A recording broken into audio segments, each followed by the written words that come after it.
Ya, baik teman-teman ya, kita mulai perkuliahan. Hari ini kita bahas mengenai perumusan opini audit. Standar yang kita bahas yang relevan dengan pembahasan kuliah ini ada 3 standar sebenarnya, 3 standar. Sorry, itu SA 700, ya SA 700 berkaitan dengan perumusan suatu opini ya atas dan pelaporan atas laporan keuangan. Kemudian SA 705 ya standar audit 705 itu modifikasi ya terhadap opini audit dalam laporan auditor independen. Dan standar audit 706 ya. Nah, ini paragraf penekanan suatu hal dan paragraf hal lain ya dalam laporan auditor independen. Baik. Dari materi yang saya kirim ya, nanti teman-teman bisa baca sendiri ya. Sebentar saya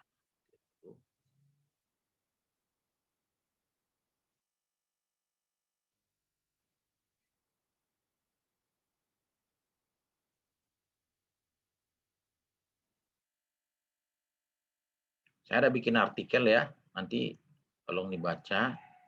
Ini bicara mengenai opini audit ya.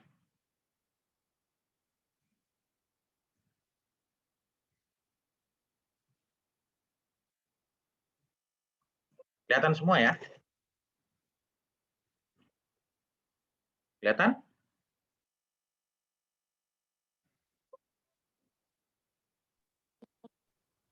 Terlihat, Pak.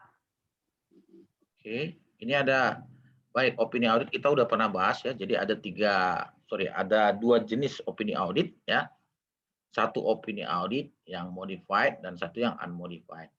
Nah, yang unmodified itu adalah opini audit yang clean, tapi dengan bentuk baku ya atau bentuk standar ya. Sedangkan opini audit yang modified itu opini audit yang tidak standar ya. Opini audit tidak standar ini bisa opini audit yang clean ya.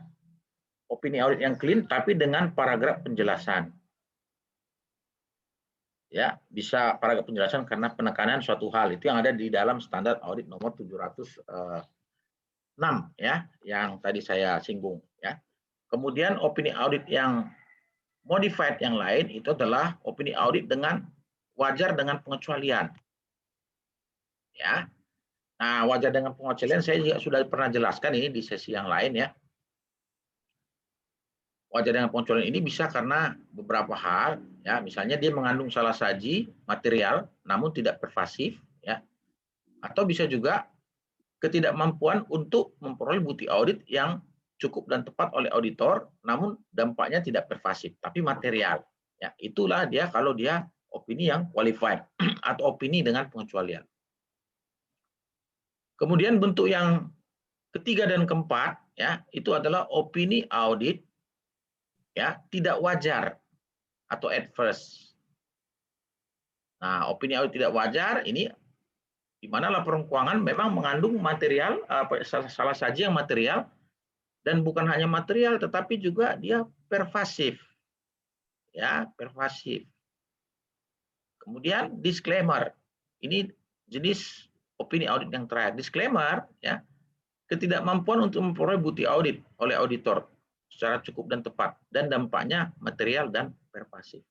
Ya, saya kira ini adalah kerangka berpikir kita dalam membedakan jenis-jenis opini audit sendiri. Ini kalian harus kuasain ya, ini basic sekali ya. Dan sebetulnya ini adalah materi yang ada di dalam auditing 1 ya atau pengauditan 1 yang kalian sudah lulus semua ya. Baik. Sekarang kita coba lihat. Nah, ini nanti kalian baca ya apa yang dimaksud pervasif, apa yang dimaksud material ya. Nah, sekarang kita masuk ke opini audit sendiri ya. Bagaimana sih wording opini audit? Jadi opini audit itu judulnya adalah laporan auditor independen. Laporan auditor independen. Ya, kemudian ini seperti surat sebetulnya ya. Surat, nah, di mana di situ ada pihak yang dituju siapa. Nah, pihak yang dituju siapa ini biasanya tergantung penugasannya seperti apa. Ya. Tapi kebanyakan pihak yang dituju adalah ya pemegang saham, ya, pemegang saham, ya. Atau juga bisa ditambah lagi dengan kreditur, ya. Jadi dalam SPAP yang baru dia tidak spesifik mengatakan harus pemegang saham, enggak. Tapi biasanya itu adalah kalau dia audit atas laporan keuangan, ya, pihak yang dituju itu adalah pemegang saham, ya, kreditur, ya, intinya adalah sebagian besar daripada si stakeholder perusahaan. Ya, nah ini yang saya kasih kotak ini adalah paragraf pertama daripada opini audit. Coba Jessica, ada Jessica ya? Ya, Pak. Nah, coba Jessica kamu baca paragraf pertama yang di kotak tuh, Jessica. Laporan auditor independen pihak yang dituju. Kami telah mengaudit laporan keuangan PT ABC Telampir yang terdiri dari laporan posisi keuangan tanggal 31 Desember 2000 sekian. Setelah laporan laba rugi komprehensif, laporan perubahan ekuitas, dan laporan arus kas untuk tahun yang berakhir pada tanggal tersebut, dan suatu ikhtisar kebijakan akuntansi signifikan dan informasi penjelasan lainnya. Ya, jadi ini adalah bentuk baku ya daripada opini audit paragraf pertama. Ya, kami telah mengaudit laporan keuangan PT ABC Telampir. Nah, laporan keuangan terdiri dari apa saja? Laporan posisi keuangan, laporan laba rugi komprehensif, laporan perubahan ekuitas, laporan arus kas, dan yang terakhir adalah ikhtisar kebijakan, suatu ikhtisar kebijakan akuntansi signifikan dan informasi penjelasan lainnya. Jadi kalau kita baca di sini, suatu ikhtisar kebijakan akuntansi signifikan dan informasi penjelasan lainnya ini sebetulnya sama dengan catatan atas laporan keuangan. Nah, ini Anda tolong ingat ya, kalau ditanya berapa elemen laporan keuangan harus bisa jawab. Elemen laporan keuangan apa? Laporan posisi keuangan, laporan laba rugi komprehensif, laporan perubahan ekuitas, laporan arus kas, dan catatan atas laporan keuangan. Kira-kira seperti itu. Ya. Nah, ini adalah bentuk standar daripada opini audit paragraf pertama. Kemudian kita lanjut di paragraf yang kedua.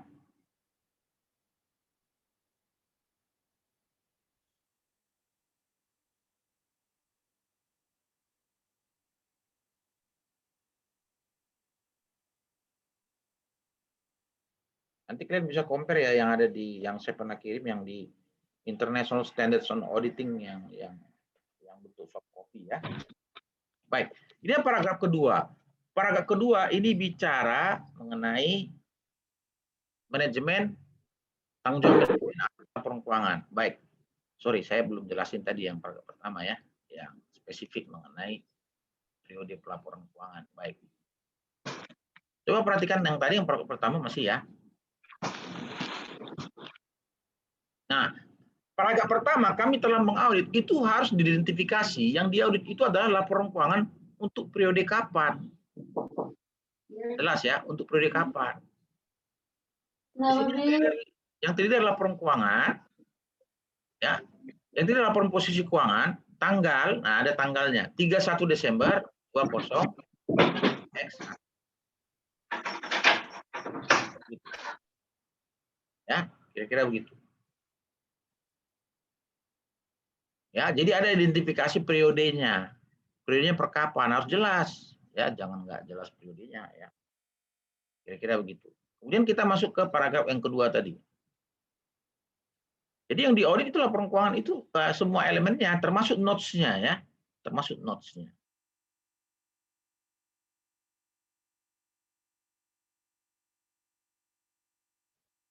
Nah ya, tadi paragraf kedua bicara tanggung jawab manajemen atas laporan keuangan, tanggung jawab manajemen atas laporan keuangan. Coba siapa sekarang ya? Fikri, coba mana Fikri? Fikri ada? Ada, Pak. Nah, coba Anda baca Fikri yang di kotak itu. Tanggung jawab manajemen atas laporan keuangan. Manajemen bertanggung jawab atas penyusunan laporan keuangan dan penyajian wajar laporan keuangan tersebut sesuai dengan standar akuntan keuangan di Indonesia, dan atas pengendalian internal yang dianggap perlu oleh manajemen untuk memungkinkan penyusunan laporan keuangan yang bebas dari kesalahan penyajian material baik yang disebabkan oleh kecurangan maupun kesalahan. Ya, baik. Ya, jadi situ jelas ya, tanggung jawab manajemen apa? Tanggung jawab manajemen itu adalah menyusun laporan keuangan. Jadi harus ada perbedaan tanggung jawab antara si auditor dengan si manajemen. Jangan nanti sampai pemegang saham atau si pengguna laporan keuangan menganggap bahwa laporan keuangan tanggung jawab si auditor. Nah, itu yang salah. Ya. Jadi tetap manajemen bertanggung jawab atas laporan keuangan, ya, atas penyusunan laporan keuangan. Nah, penyusunan laporan keuangan yang disajikan secara wajar. Pengertian wajar fairly stated, ya, wajar, disajikan secara wajar. Ya, kira-kira begitu. Nah, laporan keuangan disajikan secara wajar seperti apa? Yaitu laporan keuangan yang disajikan sesuai dengan standar akuntansi keuangan di Indonesia. Itu tanggung jawab pertama. Tanggung jawab kedua apa, Fikri?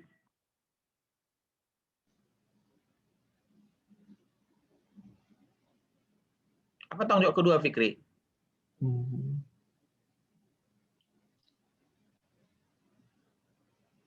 Atas pengendalian internal yang dianggap perlu oleh manajemen untuk memungkinkan penyusunan laporan keuangan yang bebas dari kesalahan penyajian material. Ya, tanggung jawab pertama adalah penyusunan laporan keuangan. Tanggung jawab kedua, manajemen juga bertanggung jawab atas pengendalian internal. Pengendalian internal yang seperti apa? Pengendalian internal yang dianggap perlu oleh manajemen untuk memungkinkan penyusunan laporan keuangan yang bebas dari kesalahan penyajian material. Jadi internal control over financial reporting, ya, jadi bukan berarti semua internal control yang disinggung di sini ya, tetapi internal control yang ada kaitannya dengan penyusunan laporan keuangan. Ya. Nah, di sini maksudnya adalah internal control yang efektif. Internal control yang efektif seperti apa? Internal control efektif adalah internal control yang memungkinkan penyusunan laporan keuangan bebas dari salah saji material. Bebas dari salah saji material. Baik salah saji yang disebabkan oleh fraud maupun salah saji yang disebabkan oleh error atau kesalahan. Nah, inilah dia, ya, tanggung jawab manajemen yang diurai di dalam opini audit. Kenapa harus dijelaskan dalam opini audit ketentuan itu? Ya supaya si pembaca juga paham. Jangan sampai kalau laporan keuangannya salah, terlalu kontrolnya nggak efektif, auditornya yang disalahkan. Nah, itu salah alamat. Ya. Tanggung jawab auditor itu hanya sebatas tanggung jawab atas opini audit. Nah, itu harus clear. Ya, itu harus clear. Lanjut ya.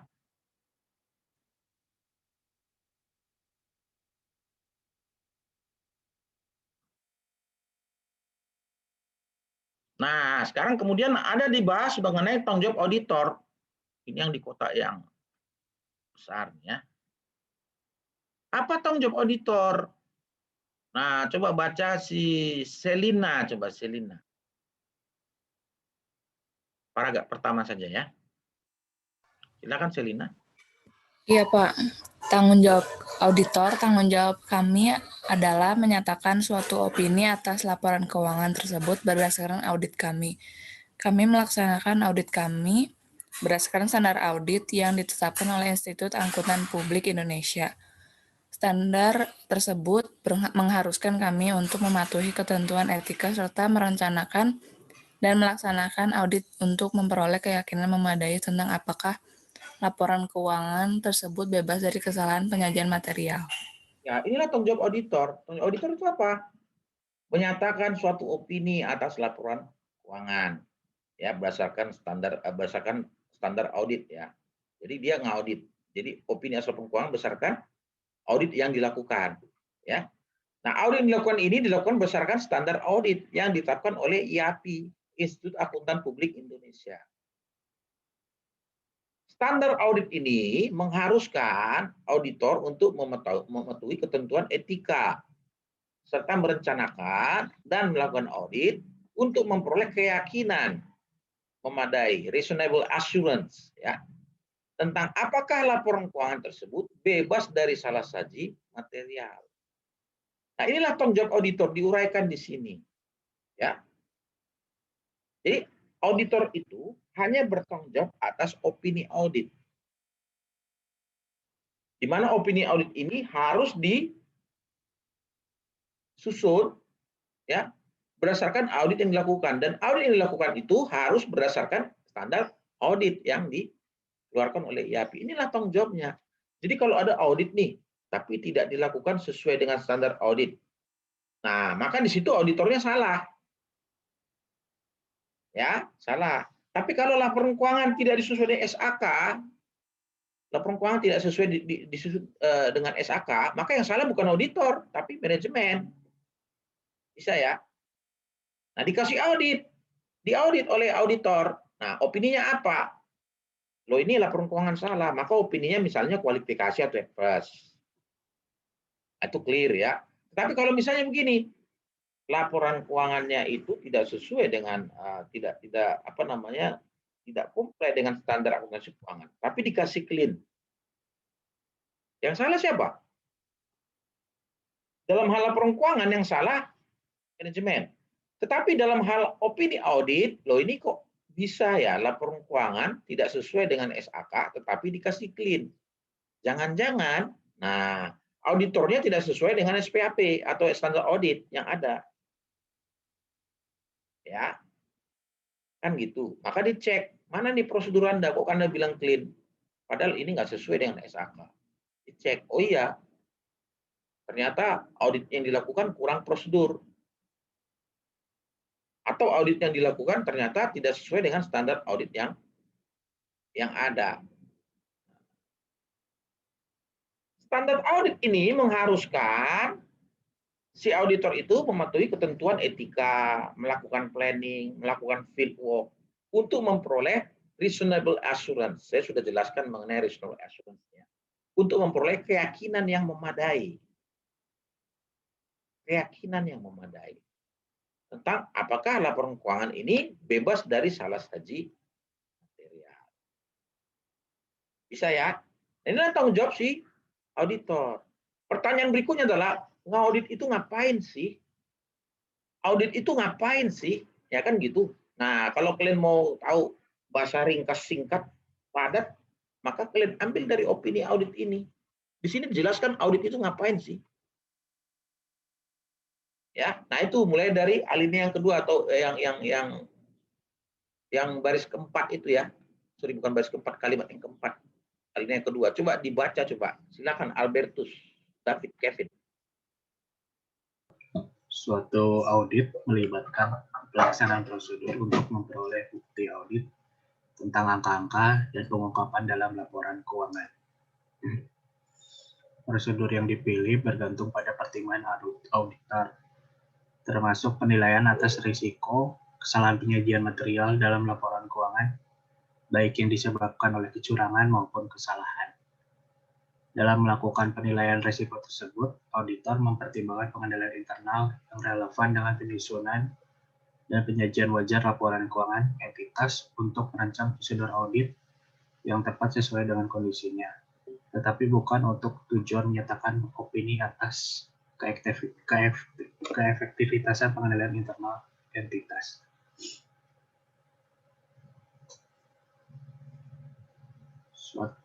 Suatu audit juga mencakup pengevaluasian atas ketepatan kebijakan akuntansi yang digunakan dan kewajaran estimasi akuntansi yang dibuat oleh manajemen, serta pengevaluasian atas penyajian laporan keuangan secara keseluruhan. Baik, jadi Albert. Jadi kalau menurut Anda yang pertama sekali dalam hal mengaudit itu apa yang dilakukan? Kalau baca kalimat ini. Memperoleh bukti audit. Ya, memperoleh bukti audit terkait dengan angka dan pengungkapan dalam laporan keuangan. Kan gitu. Kemudian apa lagi yang kedua, Albert?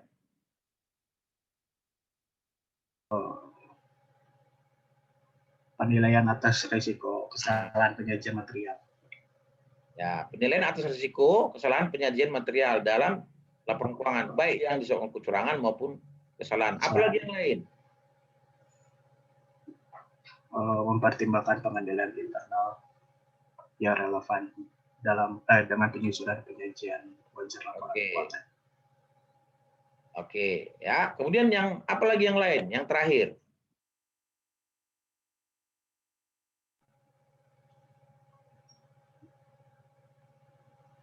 pengevaluasian atas kebijakan akuntansi yang digunakan dan wajaran estimasi akuntansi yang dibuat oleh manajemen. Ya, jadi inilah ngaudit atas laporan keuangan, audit laporan keuangan inilah dia yang dilakukan. Dan yang terakhir itu adalah mengevaluasi ketepatan kebijakan akuntansi yang digunakan dan kewajaran estimasi akuntansi yang dibuat oleh manajemen, serta mengevaluasi penyajian laporan keuangan secara keseluruhan. Ya, inilah dia audit, paham ya? Nah, di opini itu jelas disebutkan. Ya, kira-kira seperti itu. Ya. Kemudian ada kalimat yang lain, kalimat penutup, kami yakin bahwa bukti audit yang telah kami peroleh adalah cukup dan tepat. Kami yakin, ya, selalu kata-kata yakin, assurance, ya.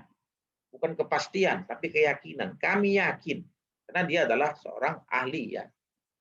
Ahli itu kan memberikan keyakinan berdasarkan ilmunya, ya kan. Kami yakin bahwa bukti audit yang telah kami peroleh adalah cukup dan tepat untuk menyediakan suatu basis bagi opini audit kami. Ya, kira-kira begitu. Baik. Next-nya, nah inilah dia. Baru kemudian ada kalimat kesimpulan daripada opini ini, ya. Nah, ini adalah kalimat terakhir dari opini, lembar opini ini, ya. Baik, coba dibaca, coba siapa sekarang, ya. Nah, coba Cynthia deh dibaca.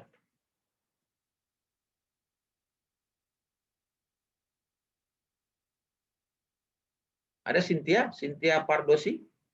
Ada, Pak. Nah, silakan Cynthia. Yang keras bacanya, ya. Iya, Pak. Paragraf opini berdasarkan SA 700 diuraikan sebagai berikut. Menurut opini kami, laporan keuangan terlampir menyajikan secara wajar dalam semua hal yang material posisi keuangan PT ABC tanggal 31 Desember 2021 serta kinerja keuangan dan arus kasnya untuk tahun yang berakhir pada tanggal tersebut sesuai dengan standar akuntansi keuangan Indonesia. Ya, ya. Jadi di sini jelaskan ini adalah bentuk standar, ya, clean opinion, bentuk standar. Ya. Menurut opini kami, laporan keuangan telah menyajikan secara wajar dalam semua hal material. Artinya ini adalah clean, ya, clean opinion. Baik. Jadi kalau kalian mau modifikasi opini, saya ulangin, ya. Kalau kalian melakukan modifikasi opini, yang kalian modifikasi itu paragraf ini. Ya, yang lain tetap standar, yang ini yang kalian modifikasi. Ya, kira-kira begitu. Ya, semisal, ya, nah ini dimodifikasi. Di mana dia disclaimer, opini. Karena signifikansi dari hal dijelaskan dalam paragraf basis untuk opini tidak menyatakan pendapat, kami tidak dapat memperoleh bukti audit yang cukup dan tepat untuk menyediakan suatu basis bagi opini audit. Oleh karena itu, kami tidak menyatakan suatu opini atas laporan keuangan PT ABC dan seterusnya. Itu contohnya. Jadi di opininya ini yang diubah. Bisa, ya? Kira-kira seperti itu.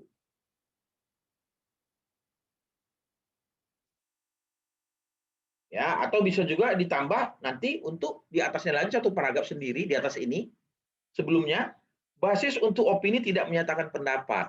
Apa basisnya? Oh, misalnya kami menemukan adanya persediaan yang tidak diketahui kartunya, sehingga tidak ada datanya dan seterusnya. Baru opini ini, gitu. Ya, bisa dijelaskan lagi mengenai basis untuk opini yang tidak menyatakan pendapat. Saya kira kalau kalian punya SPAP nanti atau dibaca di ISA, ya, International Standards on Auditing nomor 705, di situ semua dijelaskan. Ya.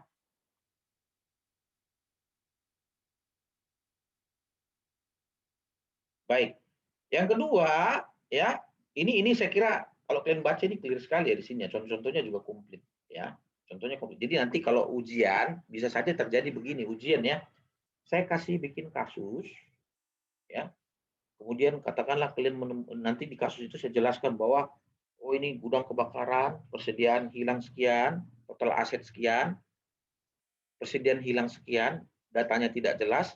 Nah, maka kalian saya suruh membuat opini audit yang modifikasi. Nah, dalam kasus seperti itu kalian harus paham yang tidak ada datanya itu, katakanlah persediaan tadi itu bandingkan aset itu berapa persen. Nah, kalau misalnya, oh ini ada 10%. Nah, pertanyaan berikutnya adalah, kira-kira angka ini material atau tidak? Atau kalau katakan material, Pak. Nah, pertanyaan berikutnya, pervasif atau tidak? Nah, dari situ baru kalian susun opininya. Paham ya? Nah, ini saya udah kasih bocoran ini nih untuk UAS nih. Ya. Kita akan membuat opini audit, ya. Kira-kira begitu. Nanti saya bikin opini audit. Kemudian opini audit saya bikin di jawabannya, nanti kalian bikin jawabannya, tinggal kalian nanti meneruskan ininya, paragraf opininya, paragraf kesimpulannya. Bagaimana opini audit yang pas, ya, kira-kira begitu. Jadi nanti tolong dibaca 705 ini, ya, jangan sampai nggak dibaca. Atau dibaca yang versi bahasa Inggrisnya itu kalau nggak punya yang bahasa Indonesia. Bisa ya? Ada pertanyaan di sini, silakan.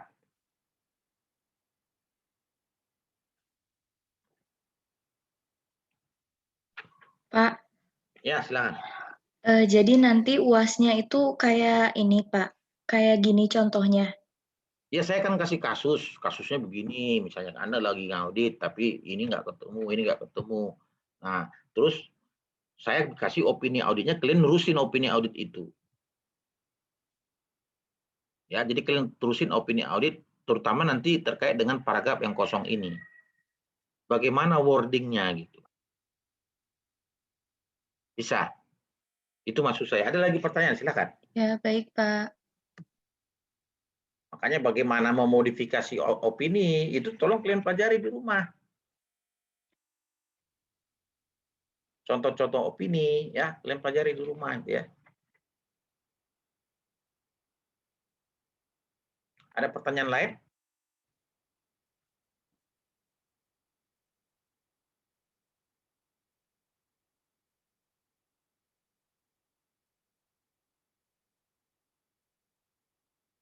Ada pertanyaan lain, silakan.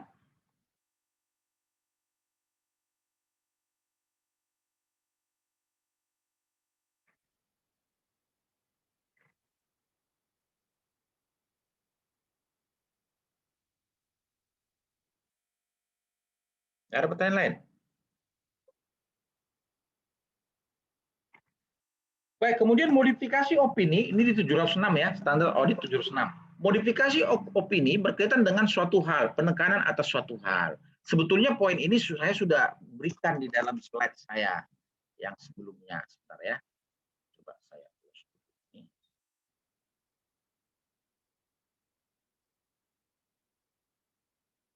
Ini saya pernah berikan di slide saya sebelumnya, ya. Itu berkaitan dengan going concern.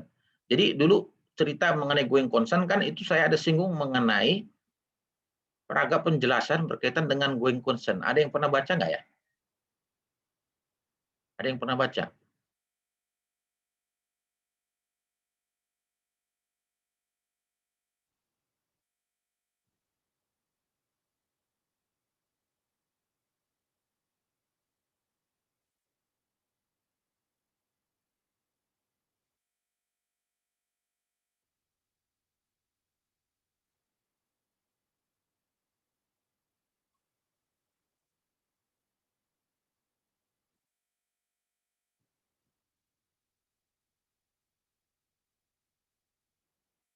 Bentar ya. Implikasi audit terkait dengan going concern itu ya. Itu ada di artikel ke sebentar ya, itu artikel ke berapa ya? Keempat ya. Bukan yang keempat. Kayaknya ketiga ya.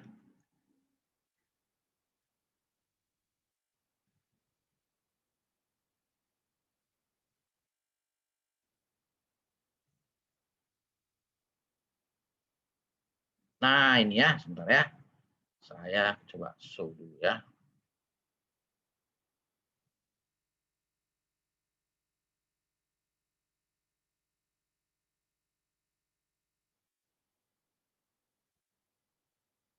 Nah, itu kelihatan ya? Kelihatan semua? Kelihatan, Pak. Nah, ini kan contoh nih. Saya kasih contoh. Jadi bentuk-bentuk opini, tapi bukan semuanya, hanya opini yang kesimpulannya saja, basis untuk opini, kemudian kesimpulannya gitu ya. Nah, ini ada nih ya. Peragak penekanan atas satu hal. Nah, ini contohnya nih, ya. Gitu. Jadi soal itu bisa saya kombinasi, isunya going concern, terus saya minta kalian bikin opininya gitu loh. Bisa ya? Nah, ini contohnya nih. Ya. Peragak penekanan satu hal, emphasis of matter, ya, berkaitan dengan going concern perusahaan. Ya, jadi ini sebetulnya udah pernah saya kasih nih ya. Kemudian contoh yang kedua, basis untuk opini wajar dengan pengecualian yang ada kaitannya dengan going concern. Ya, kira-kira gitu. Opini wajar dengan pengecualian. Jadi gini, ini jadi ada penjelasan lagi di basisnya, basis untuk opininya ditambah, kemudian ada kesimpulannya, opini wajar dengan pengecualian gitu loh, ya. Kira-kira gitu.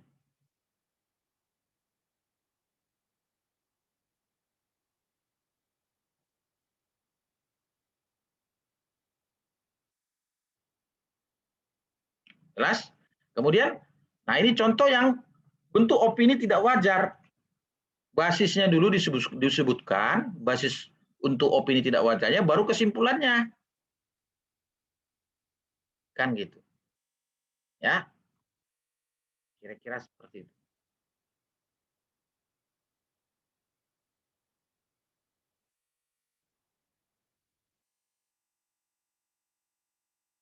Opini tidak wajar dengan pengecualian, ya.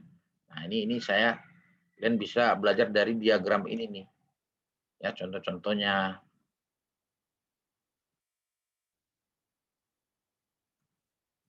Ya, saya kira ini kita juga udah pernah bahas ya, sedikit ya.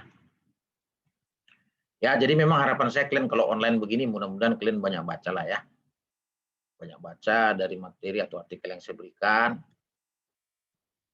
Jadi juga tidak ada alasan lagi, oh saya nggak punya standar audit Pak, kan saya sudah kasih yang versi ISA-nya, International Standards on Auditing-nya, yang bahasa Inggris. Itu malah lebih komplit ya. Kira-kira begitu.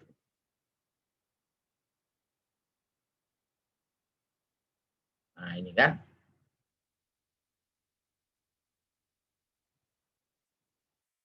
Kira-kira begitu ya. Baik, ada yang ditanyakan sampai di sini mungkin? Silakan.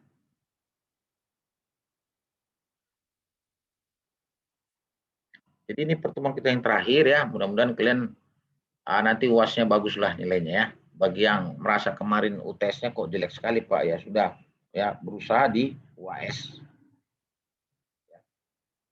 Cuman memang saya sangat sayangkan sekali yang kemarin itu yang ada kuis yang mengenai Z-score itu kok yang kasih jawaban kok sedikit ya. Cuma berapa belas orang, yang lain kemana nih? Pada nggak masuk, terus juga udah tidak masuk, tidak mengerjakan PR lagi ya. Nah, itu saya khawatir kasusnya malah jadi rendah. Ya, itu nggak banyak loh. Kalau nggak salah kemarin hanya 17 orang ya yang mengerjakan PR. Ya, itu bagaimana gitu ya. Ya, jadi tolong inilah UAS-nya aja lah dikejar lah ya. Kira-kira begitu. Baik, ada lagi pertanyaan mungkin? Silakan.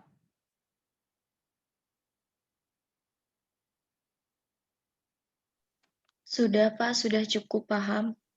Paham ya? Pak, maaf mau tanya, Pak. Dengan siapa ini? Monik, Pak. Oh ya, Monika. Gimana Monika? Silakan Monika. Kita bukannya ada 2 pertemuan lagi ya, Pak? Enggak dong. Ini kan dari ke-14 ya. Kalau saya lihat di CLS. Kita 14 pertemuan, 2 pertemuan itu sama UTS dan sama UAS. Kalau untuk UAS tanggal berapa, Pak? Siapa kemarin ngasih tahu ya, katanya tanggal 20-an katanya sih, tapi nanti coba saya tanya lagi ke admin. Oh, berarti kalau tanggal 25 kita ada waktu 2 minggu libur gitu, Pak, maksudnya? Nah, ini saya nggak tahu ya, tapi setahu saya kalau namanya pertemuan ya total kan 14. Kita kan sudah 14. Gitu ya. Atau saya ada informasi yang salah nih? Sebab Sekarang kalau di presensi itu pertemuan ke-13, Pak. Ke-13. Oh, ke-13 ya? Iya, Pak. Berarti yang sorry sebentar ya. Oh, berarti ada satu lagi ya? Gitu ya? Iya, Pak. Pak. Oke, sorry. UTS itu masuk 1 ya. Makanya hitungan saya di sini 14 itu bukan 14 kali kuliah, udah termasuk UTS ya. Oke, sorry. Oke, berarti ada satu kan lagi ya, tapi ya nggak apa-apa ya. Intinya materi saya ini ya, ya. Sorry, maaf ya, ini karena online banyak begini jadi pusing online, jadi suka hang. Kadang tanggal saja tidak tahu tanggal berapa. Baik, jadi kita ada satu kali pertemuan, benar ya, confirm ya? Iya, Pak. Minggu depan ya, kita coba akan bahas sesuai dengan RPS saja, ya, sesuai dengan RPS. Kalau saya lihat memang ini udah pertemuan terakhir RPS, nanti kita masuk ke pertemuan yang sebelumnya ini, yang sesuai RPS. Ya. Sesuai RPS itu, sebentar ya, saya lihat dulu ya. Kita akan bahas minggu depan, berarti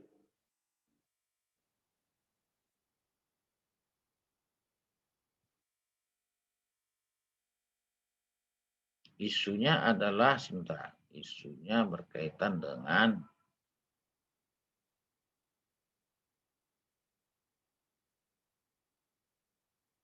oh ya, benar berarti. Kalau gitu gini ya. Ini kan kita sudah bahas SA 700 ya. Nah, minggu depan kita akan bahas SA 705 dan SA 706. Modifikasi opini lebih dalam lagi ya. Tadi saya sudah singgung sedikit ya. Jadi nanti tolong kalian baca di rumah SA 706 dan 705. Tolong dibaca ya. Jangan sampai nggak dibaca ya.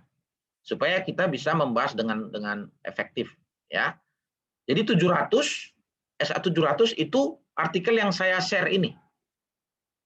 Ya, yang tadi barusan kita baca itu, ya, paragraf sekian ya.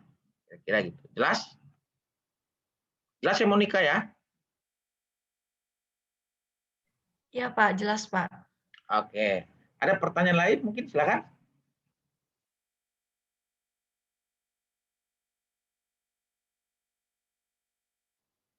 Ya, intinya UAS itu satu soal itu pasti keluar opini audit lah. Ya. Dan biasanya kalau UAS itu saya senang juga itu bikin isu mengenai going concern karena itu isu yang sangat sering terjadi di lapangan. Bagaimana opini berkaitan dengan ada isu going concern suatu perusahaan dan lain-lainnya. Kira-kira begitu. Ya, baik teman-teman ya. Kalau tidak ada lagi pertanyaan ya, tidak ada lagi nih ya. Baik. Ya, tetap semangat ya walaupun online begini ya, dan sekali lagi Happy New Year. Ya, mudah-mudahan kalian sukses lah ya ke depannya dan kita harapkan Covid ini segera berlalu 2021 ya. Dan jangan lupa ya materi-materi yang saya kirim saya tolong dibaca lagi dan sampai ketemu di perkuliahan terakhir minggu depan. Ya. Selamat pagi dan sampai ketemu lagi. Terima kasih banyak, Pak. Terima kasih banyak, Pak.